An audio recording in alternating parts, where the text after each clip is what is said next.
You know, sometimes things aren't always the way they seem. We have an opinion about something, but don't really know if it's true. Take, for example, the controversial plant hemp. It could be a billion-dollar industry, producing everything from dynamite to cellophane. But what happened? Back in the early 1900s, two very wealthy industrialists, DuPont and William Randolph Hearst, wanted to protect their fortune. You see, they were in the paper and chemical industry. And guess what? Hemp can be used to make all of those things, everything from cement to alternative fuels. They petitioned and had people believe that hemp was actually its evil twin, marijuana. They may look identical, but completely different chemical makeup. In fact, hemp virtually became demonized overnight. And it wasn't until 1998 that the Canadian government finally allowed the commercial growing of hemp once again. You know, if we let it, hemp could even help save the planet. It absorbs huge amounts of carbon dioxide, reducing greenhouse gases and producing pure oxygen. So whether it's rope, paper, or even a T-shirt, we can do almost anything with hemp except smoke it.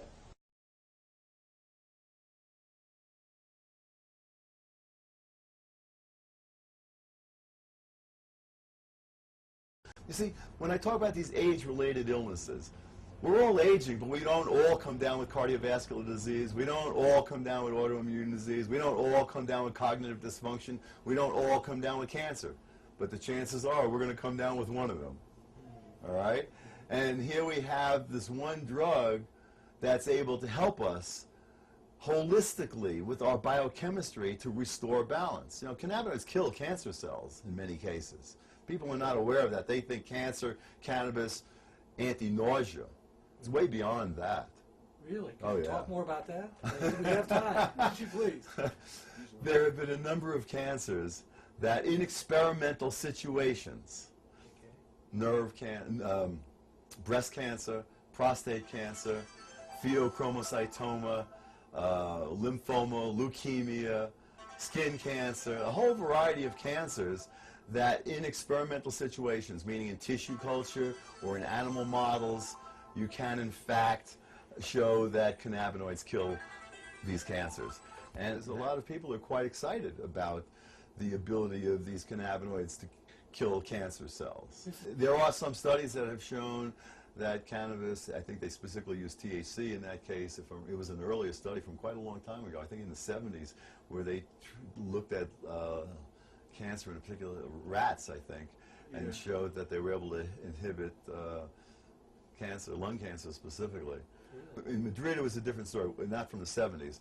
This was done by Manuel Guzman's group within the past less than 10 years, and what they showed there was that originally that THC, when injected into a brain tumor in mice and rats, a significant number of those animals the tumor would regress and disappear, so that you actually had survival of rats that would otherwise die.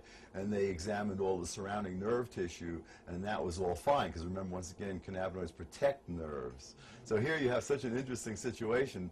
This anti-cancer drug now, THC, is killing tumors and protecting the surrounding tissue. That's totally the opposite of what happens with all other chemotherapeutic approaches. So it was a result of those animal studies that they did a fairly small clinical trial, because after all, you wouldn't want too many dying people to get high. You know, I mean, that wouldn't be good for them. But they did find in this fairly small study that, if I'm remembering correctly, there was some extension of life, and also they were able to show that a particular very important biomolecule called VEGF, vascular endothelial growth factor, was it turned down. And there are other studies that have shown that cannabinoids turn down VEGF. And the reason this is interesting is this is one of the therapeutic targets that a lot of pharmaceutical companies are trying to develop drugs for. The reason being that cancers, we all actually are probably making little cancers in us all the time. The reason we don't get tumors and the reason we don't die of cancer is because in the absence of these VEGF and similar compounds, there are about 30 of them now, that in the absence of those compounds, the tumor can't get a blood supply. So it just kind of seals itself off, and the immune system basically, you know, keeps it under control, and nothing happens.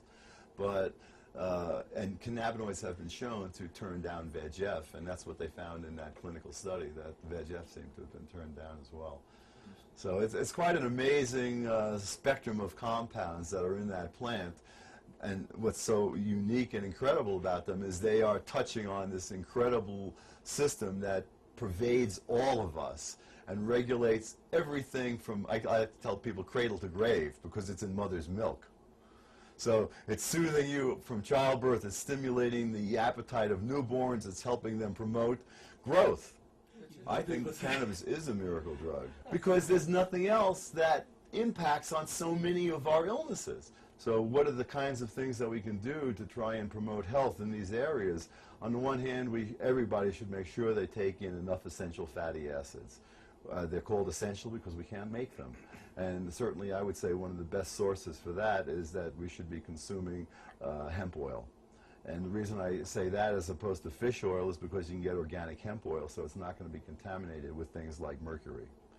And that's going to allow our bodies to make our endocannabinoids. We often hear about the beneficial effects of things like omega-3s and omega-6s.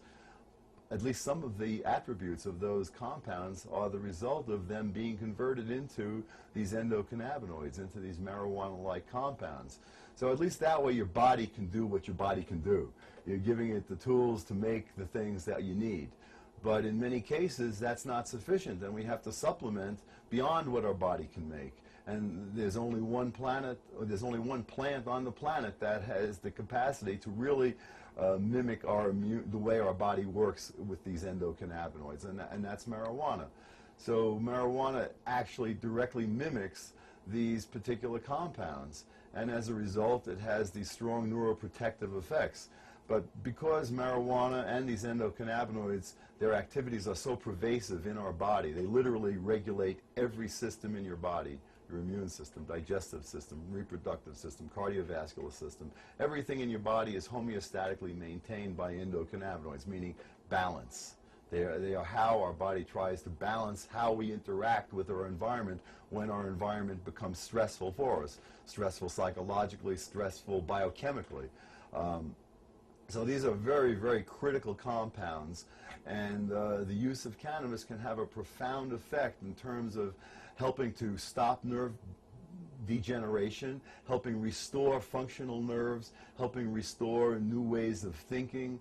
And this is just really touching on the surface of the humongous number of benefits that this plant can have for so many different illnesses.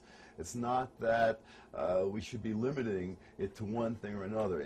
In my mind, for most age-related illnesses, and a lot of these toxin-related illnesses fall into that category in terms of how they affect our cardiovascular system and our immune system and our nervous system and cause cancer. These are all really illnesses that fit under the umbrella of age-related illnesses.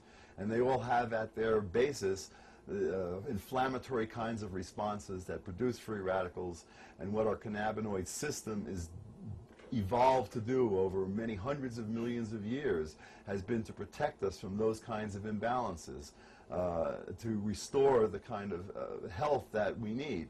And because of our environment in particular, and because we are living longer, we need to be able to adapt very rapidly today. And we can't do that on an evolutionary scale.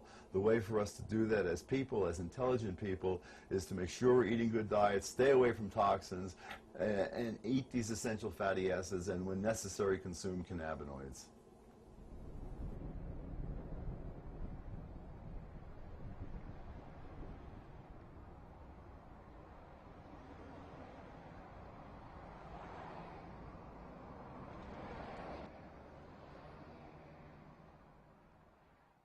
I'm a doctor.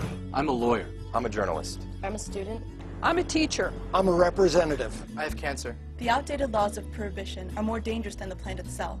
I lost my scholarship. I was fired. 20 million arrests since 1965. This is getting ridiculous. Our prisons are overcrowded with non-violent offenders. We have the opportunity to change. This is costing our country billions of dollars. Making my family and I fight in a courtroom is difficult enough when I'm already fighting through chemotherapy. There's no reason to be scared by tradition anymore. We can stop this. We can stop this. We are the American people, We can stop this. and you have our support. We're old. Young. Straight. Gay. We're every race and nationality. And we're not going to give up. You can tax it. You can regulate it. Apply age restrictions. You can create millions of new jobs. We can save our economy. President Obama? It's time for legalization. Legalization.